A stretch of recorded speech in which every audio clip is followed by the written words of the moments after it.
কিরে মুন্না, কালকে তোরা রোজা থাকবি না? হ্যাঁ রমেশ দা, কালকে রোজা থাকবো তো। আরে বুয়া তো ভোর রাতের জন্য কিছু রান্না করে নাই, তা তোরা কিছু খাবি না? আরে সমস্যা নাই, মোবাইলে অ্যালার্ম দিয়ে রাখছি। 1 ঘন্টা আগে উঠা গ্যাসের চুলায় গরম গরম রান্না করে খামুনে। আমি তো তোদের এত কিছু বুঝি না। আচ্ছা ঠিক আছে, তাহলে তোরা ঘুমা।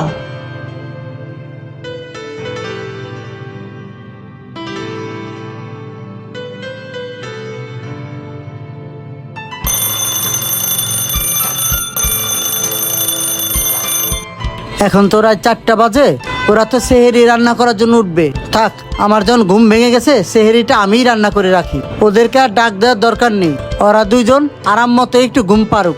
আজকে তো আবার বুয়াও আসে নাই।